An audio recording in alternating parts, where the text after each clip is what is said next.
tema: a vida no reino de Deus. O pastor Dalmo deve ter dado uma introdução bonita dessa carta, que Martinho Lutero chamou de... Aliás, irmãos, Lutero chamou erradamente de epístola de palha. Você pode imaginar um negócio desse? Sabia disso, Dani?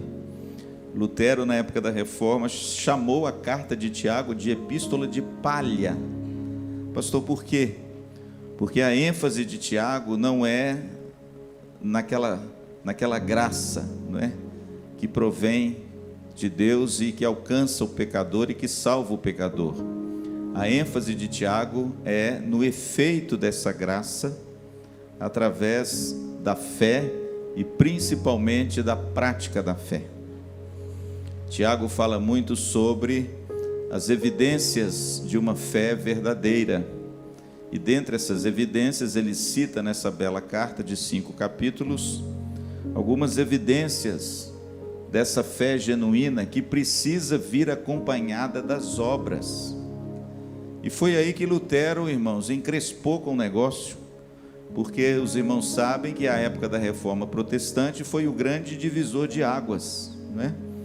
Porque até aquela época, a teologia católica, a teologia escolástica que veio da Idade Média e que desagou no Renascimento do século XVIII, foi uma teologia onde, para a pessoa ser salva, ela precisava de fé mais obras, entende? E até hoje a teologia católica sofre desse viés equivocado de uma leitura meio deturpada das Escrituras. E naquele tempo os irmãos sabem que para você alcançar a salvação, você tinha que fazer um monte de coisa. E se você não fizesse essas coisas, você não seria salvo. E aí quando o Martinho Lutero, o grande, teólogo da Reforma, que deflagrou esse movimento maravilhoso, quando ele descobriu na Bíblia, quer dizer, ele não descobriu, Deus iluminou Lutero, e ele percebeu, lendo Gálatas, Salmos e Romanos, que o justo viverá pela fé. E ele entendeu isso. Ele entendeu que a salvação não é mérito humano, que a salvação ela não depende de nada que o homem possa fazer para ser salvo.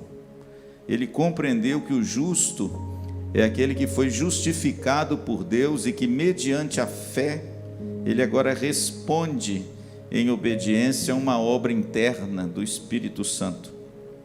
Interessante que quando Lutero deflagrou a Reforma, quando ele compreendeu essa graça que não precisava de penitência, de confissões auriculares com o bispo, com o padre, e que não precisava nada do que ele fizesse para alcançar a salvação, ele disse uma frase muito bonita, que ficou marcada também como uma das grandes frases da Reforma. Quando ele descobriu essa verdade, ele escreveu num dos seus livros: agora eu estou às portas do céu, eu vi a glória de Deus.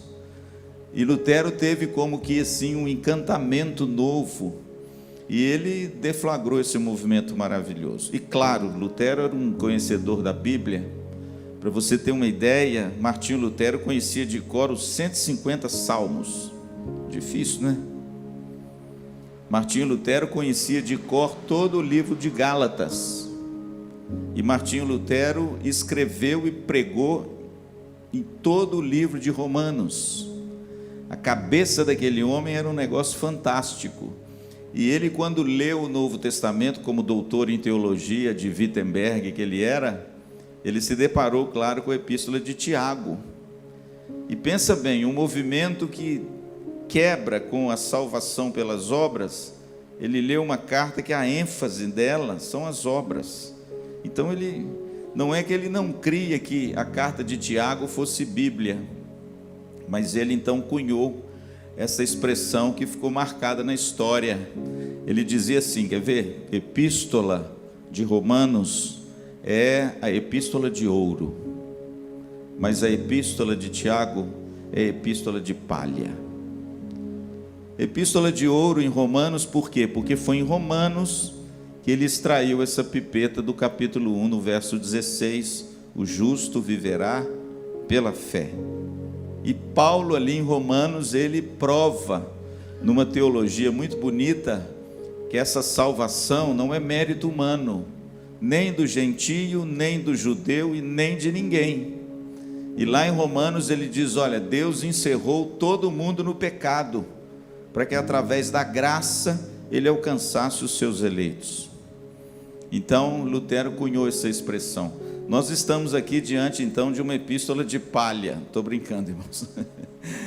Ela não é de forma nenhuma uma epístola de palha, pelo contrário, o livro de Tiago, segundo o comentário do Hernandes, é um dos livros mais importantes do Novo Testamento. Por quê?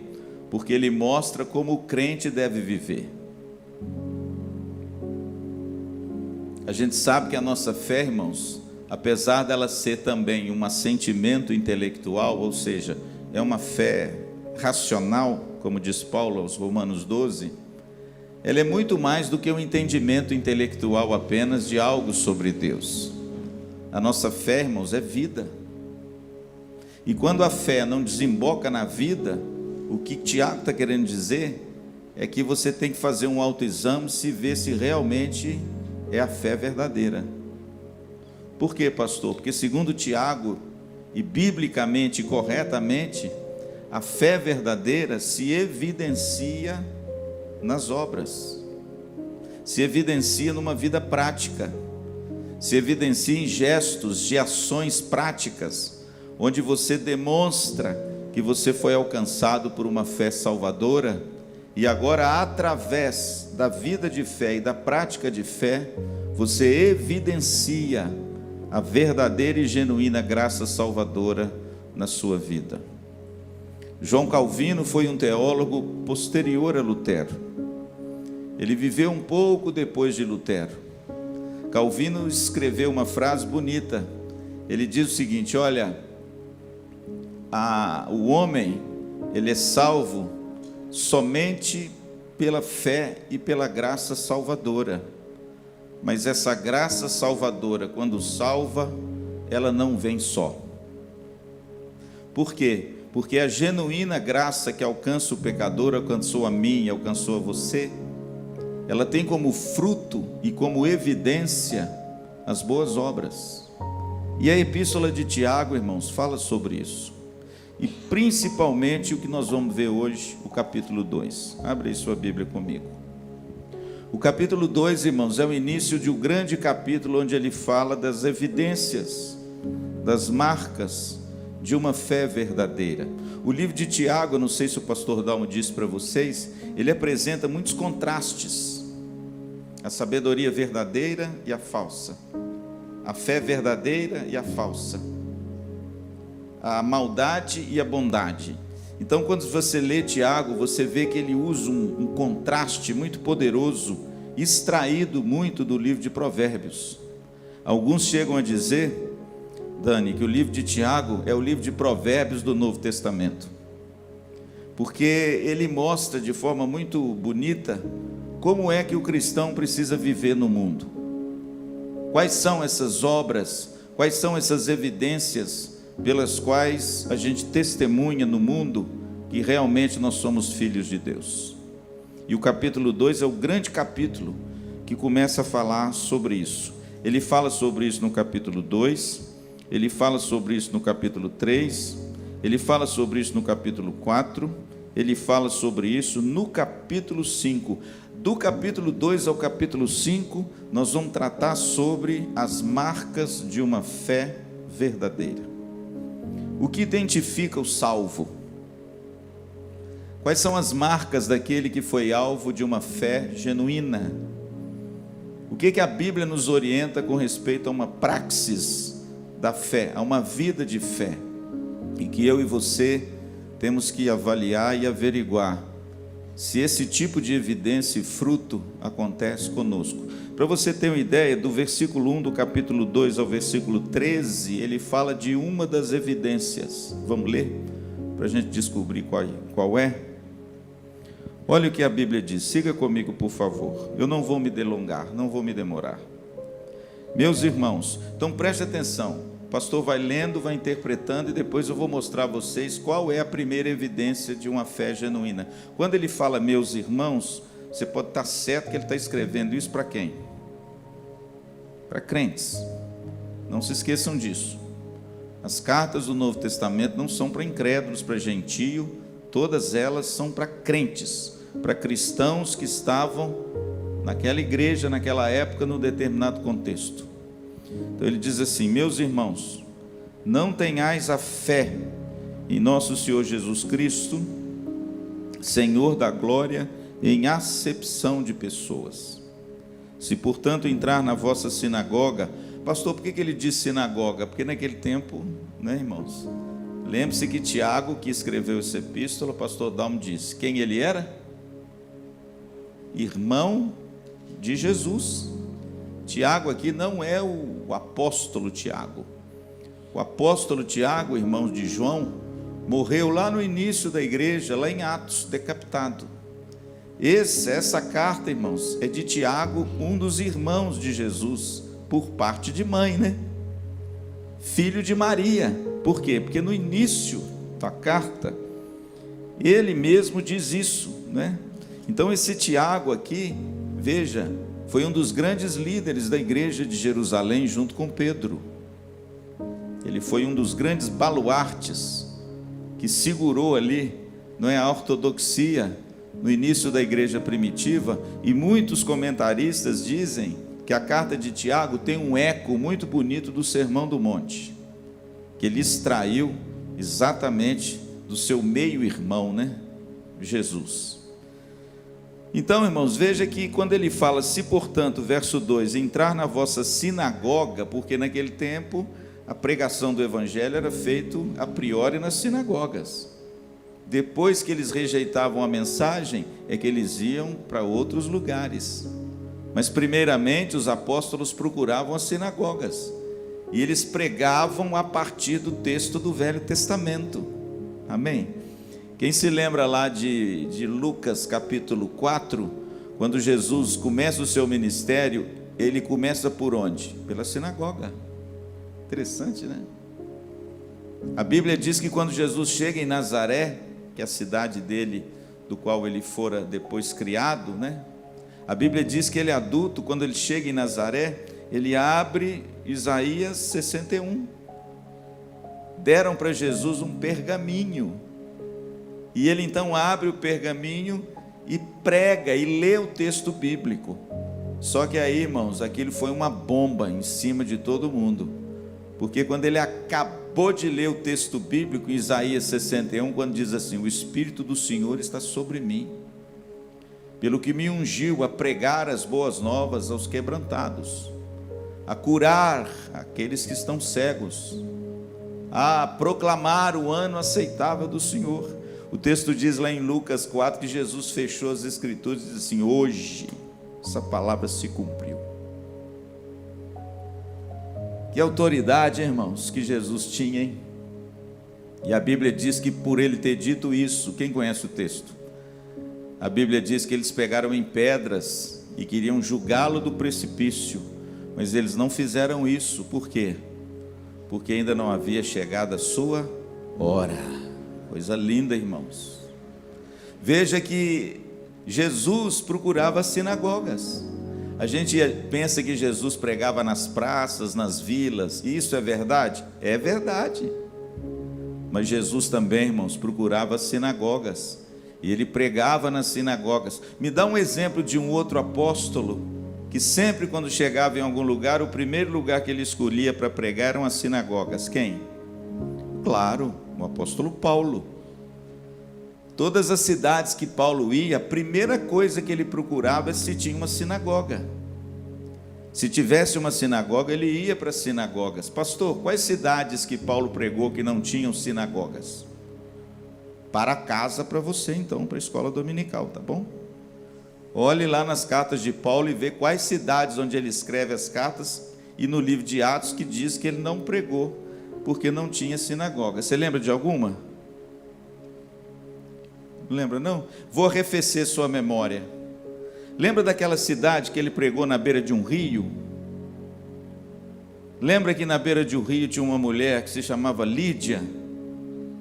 Lembra que essa mulher era vendedora de púrpura? E o texto diz que o Espírito Santo abriu o entendimento dela para que ela compreendesse o que Paulo pregava. Que cidade foi essa? Hã? Não. Éfeso ele pregou na sinagoga. Éfeso era uma grande cidade. Tinha sinagoga muito forte e poderosa em Éfeso. Qual é a cidade? A cidade de Filipos, né? Atos capítulo 16, Paulo chega em Filipos e lá, irmãos, é uma cidade pequena, uma colônia romana, não tinha sinagoga. E Paulo então procurava as praças. Me cita uma outra cidade então, meu presbítero, que não tinha sinagoga e que Paulo não pregou na sinagoga, e o texto diz que ele não foi para a sinagoga. Qual é a outra? Vou arrefecer sua memória. Qual a cidade grega que foi considerada lá nos primórdios o berço da filosofia? Essa é mais fácil, né? Pode falar. Isso, Atenas. Atenas foi considerada, antes do Evangelho, antes de Cristo, uma das maiores e um dos maiores centros filosóficos do mundo. Platão, Aristóteles, os filósofos pré-socráticos, todos eles vieram de Atenas. Agora preste atenção, quando Paulo chega em Atenas, aonde que ele prega? No Areópago. Por quê? Porque lá não tinha sinagoga. Então veja, querido, que quando Tiago fala aqui no verso 2, se portanto entrar na vossa sinagoga, ele está dizendo o seguinte: era lá que a igreja primitiva pregava o evangelho nos seus inícios. Depois, com os convertidos, é que eles começaram a se reunir aonde? Nas casas. E só lá na frente, no século IV, depois de Cristo, depois do édito lá de Constantino, que ele torna a religião cristã a religião oficial do Estado, é que começa a construção das igrejas. Só no IV século, ok? Enquanto isso, eles pregavam nas escolas, eles reuniam nas praças, nas casas, aonde abrisse um espaço, a igreja se reunia. Amém? Olha que coisa bonita. Versículo 2: se portanto entrar na vossa sinagoga algum homem com anéis de ouro nos dedos, em trajes de luxo, e entrar também algum pobre andrajoso, e tratardes com deferência o que tem os trajes de luxo, e lhe disserdes: tu, assenta-te aqui em lugar de honra, e disserdes ao pobre: tu, fica ali em pé, ou assenta-te aqui abaixo do estrado dos meus pés, não fizestes distinção entre vós mesmos, e não vos tornastes juízes tomados de perversos pensamentos? Ouvi, meus amados irmãos, não escolheu Deus os que para o mundo são pobres, para serem ricos em fé e herdeiros do reino que ele prometeu aos que o amam? Entretanto, vós outros menosprezastes o pobre. Não são os ricos que vos oprimem, e não são eles que vos arrastam para os tribunais? Não são eles os que blasfemam o bom nome que sobre vós foi invocado? Até aí. Quando você lê, irmãos, o versículo 1 ao versículo 8, Tiago está tratando de um problema local. Mas esse problema local, irmãos, ele tem uma implicação muito bonita para a fé cristã e para os relacionamentos humanos dos nossos dias. Existia à época de Tiago, existia nos primórdios da igreja primitiva, uma acepção de pessoas muito grande. Eles achavam que o pobre, o escravo, não tinham direitos algum. Eles achavam que pelo fato de uma pessoa ser de posse, ou uma pessoa ter assim um status financeiro elevado, era uma pessoa digna de todo respeito e merecimento.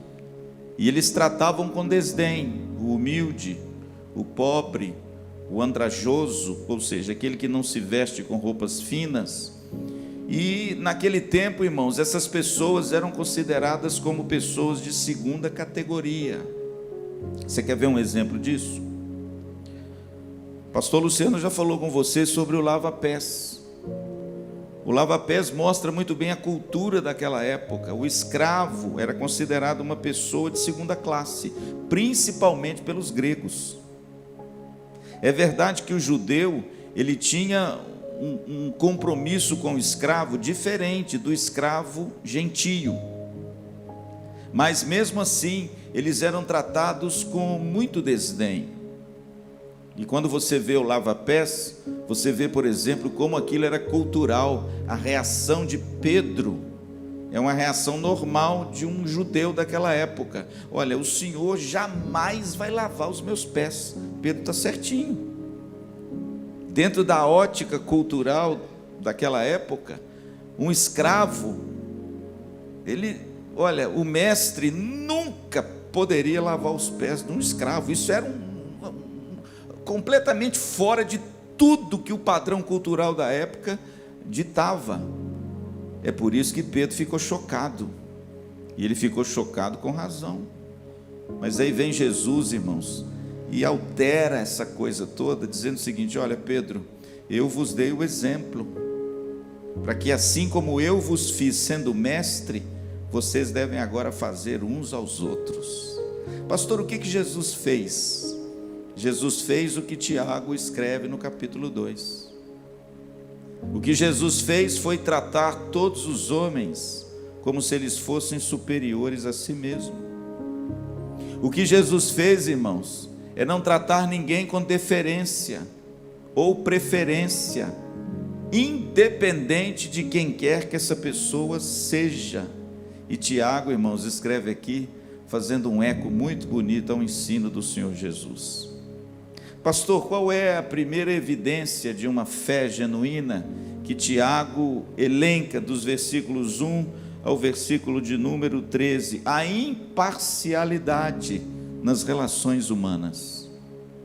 O que Tiago nos ensina, irmãos, é que nós temos que tomar muito cuidado para não criarmos na nossa cultura estereótipos, e dentro desses estereótipos nós valorizarmos uns em detrimento de outros. Esse nunca foi o ensino de Jesus. O interessante é que quando Tiago, não sei se o pastor Dalmo disse isso, porque o rico aparece no capítulo 1 também. Mas o interessante é que esse rico que aparece aqui, daqui a pouco nós vamos ver, não é um rico crente. Por que, pastor, o senhor está dizendo isso? Porque a Bíblia, irmãos, não pune e nem proíbe a pessoa de ser rica. Pelo contrário, existem muitos personagens no Velho e no Novo que eram homens de posse, e eram homens, irmãos, que foram celebrados até na palavra de Deus. Você quer ver um que o próprio apóstolo João falou bem dele e escreveu uma carta para ele? Eu já preguei sobre ele aqui. Gaio, irmãos, era um homem rico. Você tem uma ideia, quando Paulo escreve a Gaio na sua terceira carta, ele era um homem tão rico, irmãos, que ele abria sua casa para os missionários, sustentava os missionários, e quando eles saíam da sua casa para pregar para outras plagas, ele dava dinheiro e uma oferta robusta para esses missionários, ao ponto de o apóstolo João dizer assim: conheço a tua prosperidade, assim como próspera também a tua alma. Olha que bonito. Ele era um homem de posses, irmãos. Ele era um homem de dinheiro. Pastor, qual o problema aqui então, que daqui a pouco Tiago vai dizer com respeito aos ricos? É porque naquele tempo, irmãos, os ricos espoliavam e viviam às custas do pobre, e muitas vezes tratavam os pobres com muita indiferença e até com certa crueldade. Tiago não está tratando aqui de ricos dentro da igreja. Tiago aqui está tratando dos ricos, onde os crentes pobres na igreja, às vezes trabalhavam para eles. E aí sabe o que acontecia? Quando esses homens ricos vinham nas sinagogas, essas pessoas davam uma deferência grande a esses homens ricos, em contrapartida, desvalorizavam os próprios irmãos. Esse é o pano de fundo aqui. E aí, irmãos, Tiago escreve essa belíssima carta. Se você prestar atenção no versículo 1, diz assim, quer ver? Meus irmãos, não tenhais a fé em nosso Senhor Jesus Cristo, Senhor da glória, em acepção de pessoas. E se você for no versículo 9, ele usa a mesma palavra. Se todavia fazeis acepção de pessoas, cometeis pecado, sendo arguídos pela lei como transgressores. Veja que no versículo 6, irmãos, Tiago mostra como é que esses ricos, eles se relacionavam com os pobres. Verso 6. Entretanto, vós outros menosprezastes o pobre. Não são os ricos que vos oprimem? E não são eles que vos arrastam para os tribunais? Agora preste atenção que no verso 7 está claro que não são ricos irmãos da igreja. Olha o verso 7.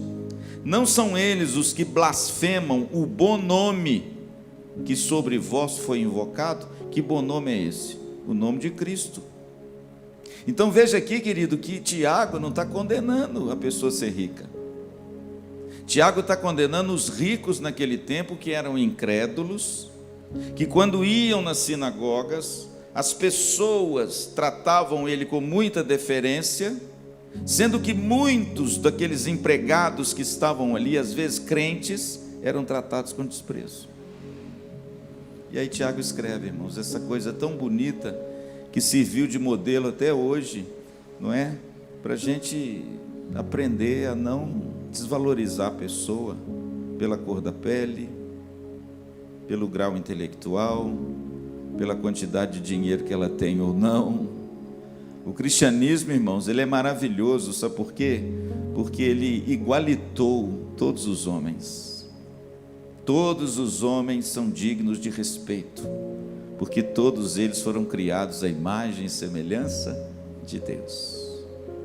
E aí, irmãos, está aqui a primeira grande marca de uma fé genuína. Qual é, pastor? A imparcialidade no tratamento com as pessoas.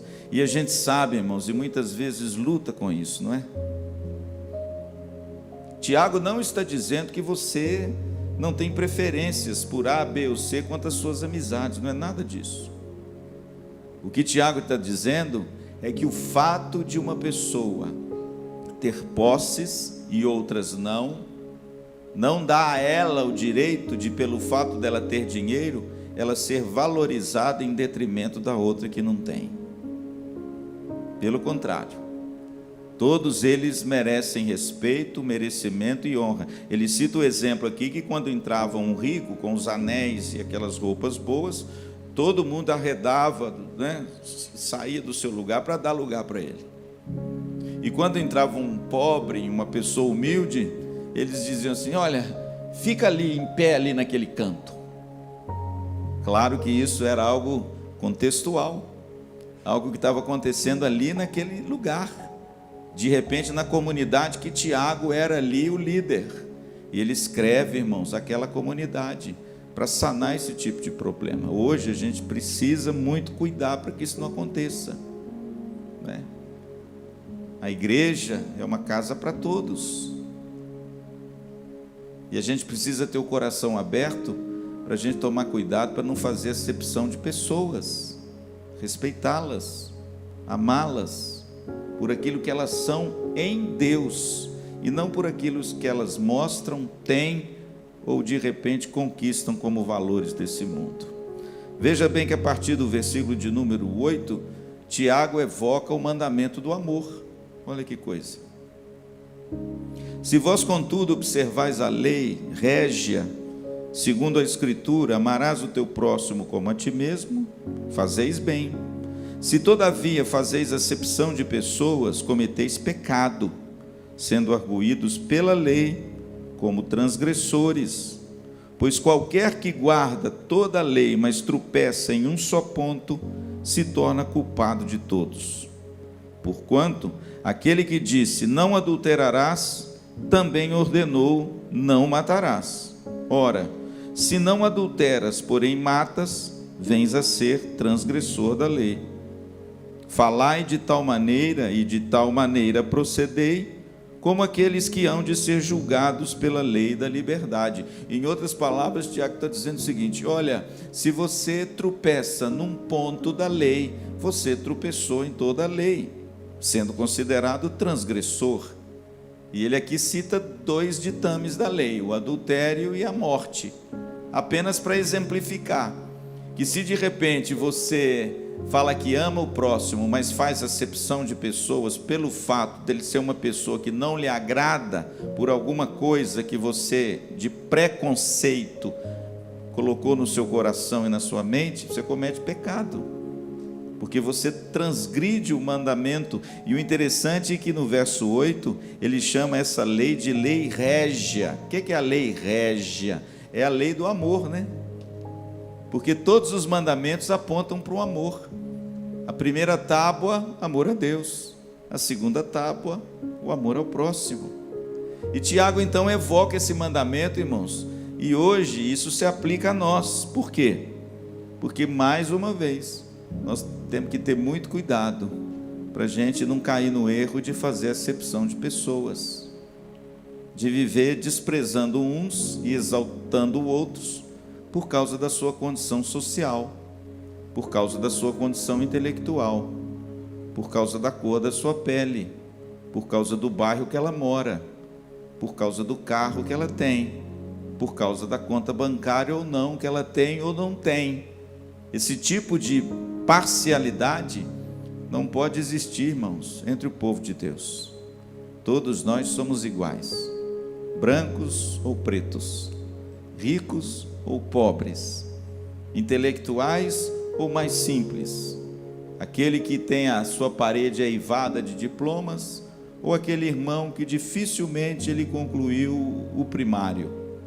Todos, irmãos, temos grande valor diante de Deus, porque somos criados à imagem e semelhança dele, e todos eles merecem a mesma dignidade e respeito.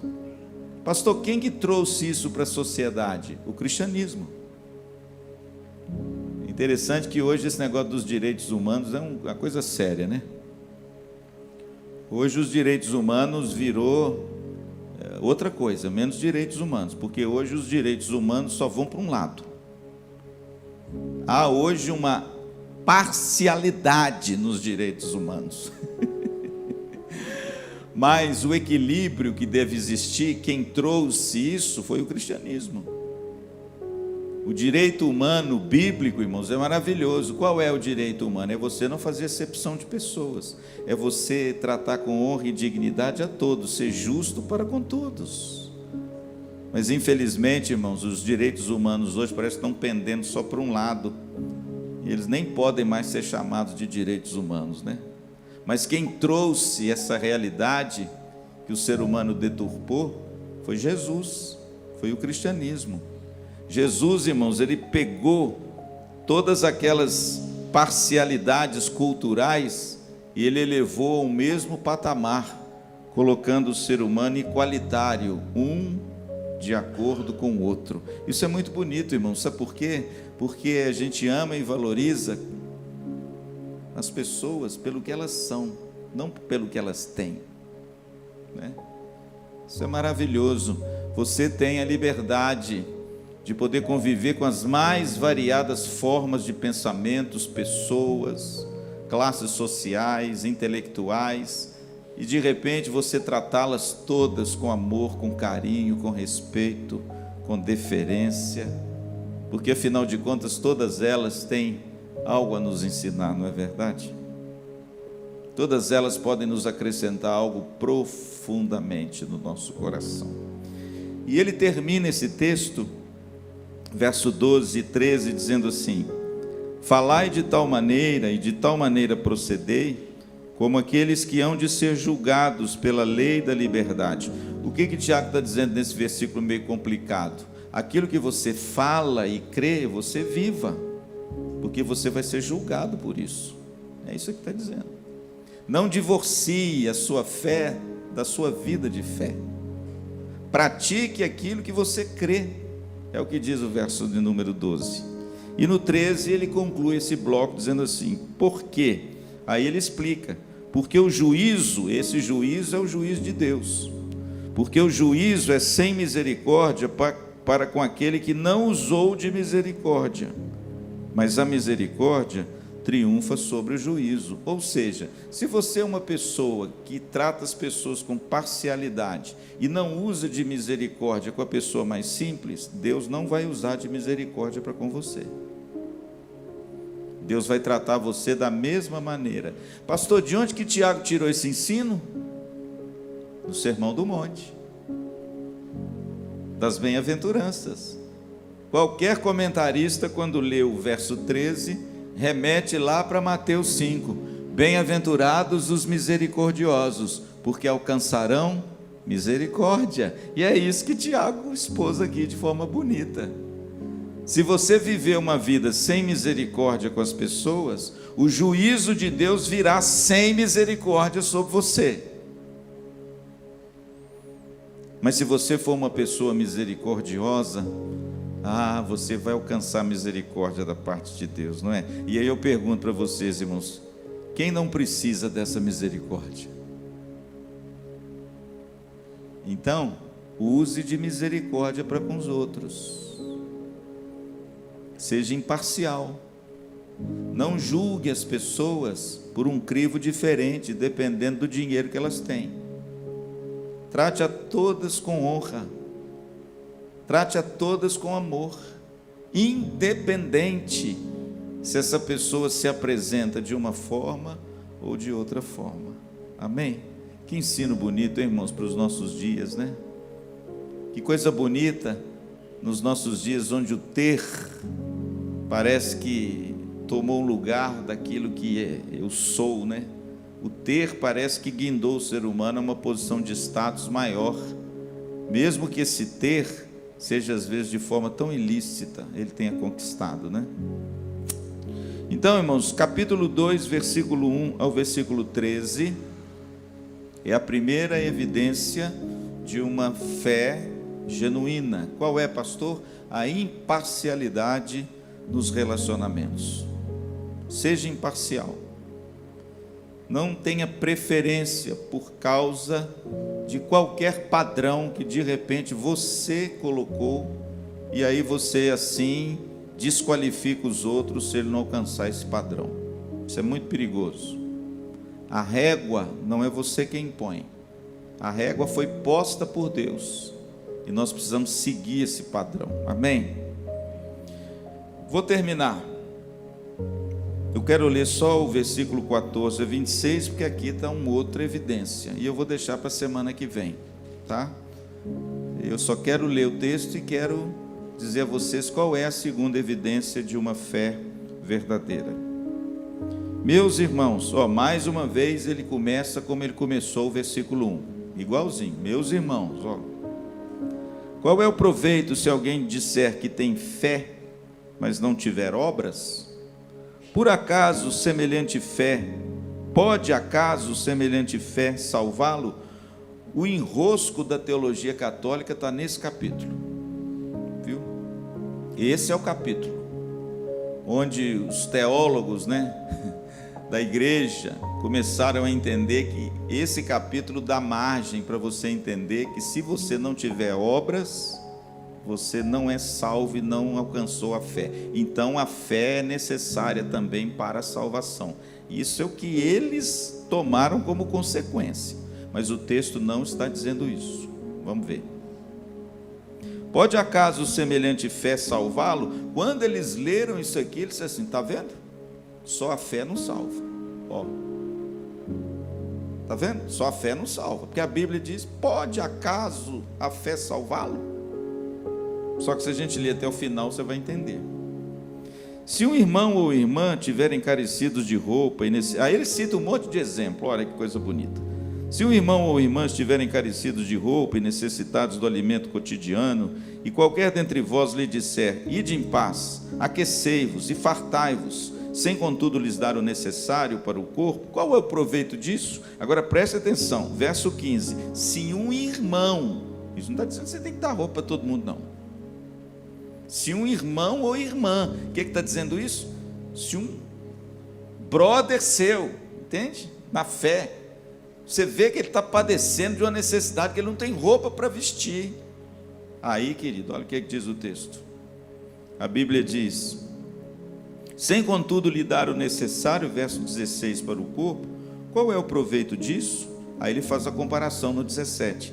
Assim também a fé, se não tiver obras, por si só está morta. Aqui então explicou, não é que a obra vai fazer você salvar, mas a verdadeira fé vai fazer com que você tenha boas obras.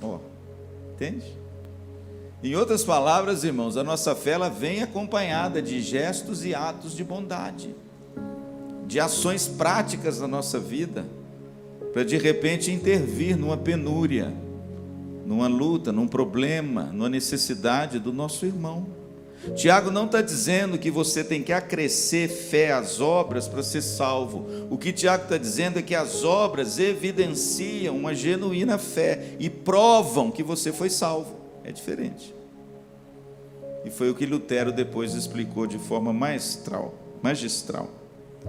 Versículo 17: assim também a fé, se não tiver obras, por si só está morta. Por quê? Porque a genuína fé, ela desemboca em boas obras. É impossível o sujeito ter fé só intelectual. Se a fé dele é só intelectual, é só isso que ele tem, é conhecimento, mas ele não foi salvo ainda pela graça de Deus. Versículo 18: mas alguém dirá: tu tens fé e eu tenho obras. Mostra-me essa tua fé sem as obras, e eu com as obras te mostrarei a tua fé. Em outras palavras, alguém pode dizer o seguinte: olha, você tem fé e eu tenho as obras. Eu quero ver essa sua fé sem as obras, que eu vou te mostrar com as minhas obras a minha fé.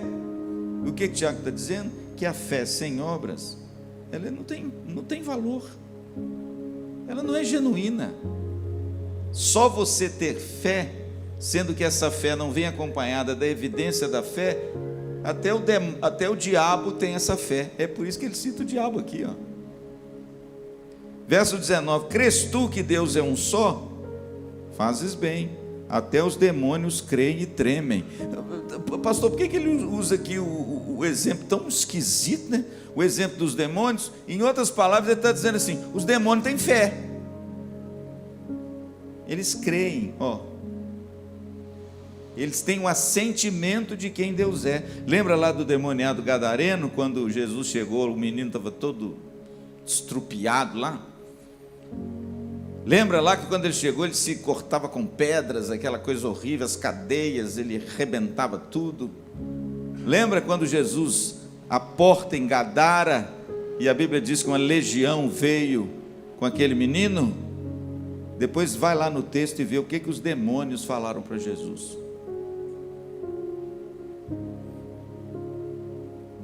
Vai lá, você vai ver como eles têm fé em quem Jesus é. Eles sabem quem é Jesus. Essa é a ideia do texto. Filho de Deus, vieste nos atormentar antes do tempo. É exatamente o que Tiago está dizendo. Tiago está dizendo o seguinte, irmãos: esse negócio de você assentir com a mente de crer em Deus, mas você não ter no seu coração e na sua vida as boas obras, o diabo também é assim. O diabo crê quem Jesus é. Você acha que ele não acredita? Claro, ele sabe. Mas, irmãos, o que Tiago está tentando provar que é uma coisa muito bonita: a fé genuína vai além. Por quê? Porque ela produz mudança, boas obras, e isso o diabo não tem. As obras deles são malignas desde o início, mas eles têm assentimento de quem é Jesus. Só isso, irmãos, não basta. Está vendo por que a epístola de Tiago é tão atual para a nossa vida? Não basta você crer em Deus. Tem muita gente aí que diz que crê em Deus, irmãos. 99% da população, se você perguntar na rua: você crê em Deus? Qual que vai ser a resposta? Eu creio em Deus. Uma boa resposta para você é o seguinte: até o diabo também crê. Agora, a genuína fé, ela tem a fé mais alguma coisa, não para salvação, mas para evidenciar a genuína fé. E que coisas são essas? As obras. Então ficou fácil, né, irmãos? E aí ele cita 3 exemplos. Semana que vem a gente vai adiantar um pouco mais. Eu quero terminar porque eu não quero deixar vocês aqui mais tempo. Pastor, o que ele cita como exemplo? Depois a gente lê o texto semana que vem. Ele cita o diabo, Abraão e Raabe. Ele cita 3 exemplos. E todos esses 3 exemplos, ele mostra como a fé, seguida das obras, conferiu a essa pessoa a salvação genuína. Ele fala de Abraão, ele fala de Raabe. E os dois, é claro, eles dão um contraponto com o diabo. O diabo é para a gente compreender que só o assentimento intelectual não serve como evidência da genuína fé e da verdadeira salvação. E aí ele cita em contraponto ao diabo, Abraão e Raabe. E ele termina esse bloco falando a mesma expressão que ele começou: pois a fé sem obras é morta. Morta. Portanto, meus amados, vamos cuidar do nosso testemunho. Ele é muito importante. A forma que você vive, como você se relaciona, a forma que você trata as pessoas, a forma como você quer ajudar as pessoas que estão passando lutas e necessidades. A fé, irmãos, genuína é aquela que desemboca primeiro na imparcialidade dos relacionamentos. Cuide para você não começar a tratar as pessoas segundo o padrão que você entende. Trate-as com amor, com igualdade, com generosidade. E acima de tudo, querido, seja rico em boas obras. Pastor, o que são as boas obras? É todo fruto que provém do Espírito Santo e que você evidencia a mudança que Jesus efetuou em você. Você quer ver uma boa obra, uma obra maravilhosa, que é fruto dessa graça de Deus em você? O perdão. Perdão. Pessoas difíceis de perdoar, talvez a boa obra do perdão ainda não tenha sido trabalhada muito bem em você, mas é necessário. Você quer ver uma outra obra que também é um fruto? A bondade, a benignidade, a mansidão, o domínio próprio. Isso tudo, irmãos, são boas obras. Sabe por quê?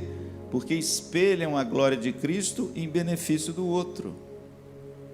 Compaixão, misericórdia, generosidade, o desejo de repente você auxiliar uma pessoa que sofre. O que é isso, pastor? Boas obras. Talvez o texto mais bonito sobre boas obras esteja em Efésios capítulo 2, versículo 10, né? Quando Paulo faz um contraponto tão lindo, dizendo o seguinte: mas pela graça sois salvos, e isso não vem de vós, é dom de Deus.